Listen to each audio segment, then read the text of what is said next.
and I've been talking about some of my father's mother's abuse. But in this one, I'm gonna go all over what's probably gonna get me hurt now is dumbassery. Um, Dumbasses are just getting me fucking making me do everything for them. If I don't, you can see the problem. Like, I'll give you some examples. I wanted a lease, right? So I called the landlord every month. He said yes, I could get one. But then he played a dumbass game. He would not come on rent day while I was waiting for the money. He says he'll come tomorrow. I asked for a day off because there's no way he'll come on time. He again keeps me on the hold, doesn't show up like a dumbass, so I lose out on a whole day's wages. Then he says he's going to come back tomorrow, but I don't take the day off of work. I tell him to let me know when he's coming and what's going on, and I'll instruct David on what to do, or you can meet me at work. I told him that if he meets me at work, he can pick me up, swing me by, we can sign the lease, everything hunky-dory. Well, he comes by. I explained to David that morning, the night before, over 100 times that I got a yes for a lease. David, my roommate, says, I want a lease, but he's a dumbass too. So, he knows he wants a lease. He knows there's a lease in the truck. And I told him not to touch my money unless I'm there to sign a lease or get a lease. Okay, so I'm at work or I'm wherever, and I get home, and David tells me that he paid my rent. I say, oh, great, where's the lease? I need to sign it. He tells me, oh, no, I just went in and took it. The landlord said to take your money and give it to him, so I went into your savings, I went into your money drawer, and I stole your money without permission, and I gave it to the landlord. I said, David, I told you you're not allowed to give him my money. He has to call me, and I got to set it up. He has to meet me.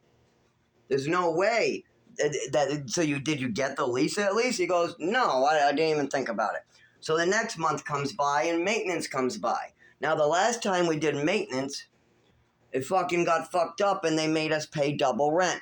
We had to pay $850 because the landlord wanted us to give the money to the maintenance a lot of the time. And then the landlord came by and said he never did it. And we had to double pay. And the funny part about that was a guy named Fran who came by for the money. And then I haven't seen him ever since. He kind of just disappeared. Came by for some money. We paid him, just like the landlord said to do. The landlord instructed us very specifically to give the money to these guys. And then the landlord wanted another payment. And then when we said we already paid him, he refused and said that he would evict us if we didn't do it. Now, I say evict because there was another time, I don't know what was going on. I think that somebody is probably playing with him, trying to get him angry, or maybe just trying to get back at like people they don't like, or trying to get some people out of the bill. I don't know what the fuck they're doing. But anyways, there were some cans that looked like they were slingshot from the roof of the building or something. Anyways, I didn't know about this, neither did David. But we got a knock at the door, and somebody is getting in our faces saying they're going to hit us and they're going to evict us if we don't go landscaping for them. It's the landlord. And he's getting in my face, and then he goes over to David, an 84-year-old with a heart condition, anxiety, barely can stand up, goes into David's face and says, I'm going to hit you if you don't get your fucking cans off there, and I'm going to evict you right afterwards. Then he's all drunk, and he goes downstairs and yells at a fat guy who works for the military. He's a welder for the submarines down from the Navy field. So he goes down there and says, you clean up those cans back there. I don't know what they're doing. And you can overhear this. But then, you know what the fat guy says? I'm leaving and I'm bringing this up. You do what you want and I'm going to fuck you up. He says, get out of my fucking face. Shuts it because he's a 280-pound ex-army veteran who fucking doesn't fuck with shit. He has a kid who he has to take care of, and he's about to get a divorce. He's not putting up with this fucking landlord's bullshit. And you can ask this person that this happened. There's plenty of witnesses to this event. But David is scared and he's easily intimidated.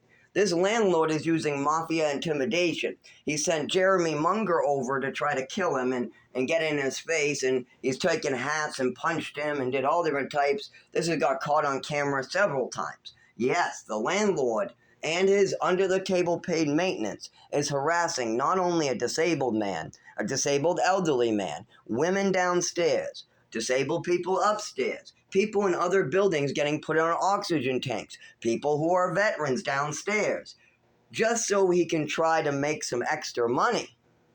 On top of this, what does David do? He's a dumbass. He goes out and starts picking up cans. Then when I try to report it, David doesn't want to do shit. On top of this, then David decides he's going to fuck around with the lease, take my money. On top of this, then I get injured. I start bleeding internally. This is the time where my GI starts hurting. I feel a drip, and then my testicles look like somebody kicked them real hard because they're filled with blood and swollen. And then when the blood goes away and starts drying out, because it swolled up, the blood kind of filled up and made them kind of look a little bigger. That caused a little yellow bruising, but you could clearly see that this was blood flowing downwards. And it wasn't no kick to the balls or anything. Plus, you know those type of injuries. And the GI was problems for months and months and months before this. I was already going to the hospital for the upper GI, and then I was just in the shower, and I looked down, and I'm like, holy shit, why are these red, purple, and blue? And then I found out it was blood. And what's even worse is the emergency room didn't know what the fuck it was. They didn't want to listen. They didn't write anything down. But they did refer me to a primary care. The primary care, when he looked at it and listened, he goes, oh, this is real. Oh, shit.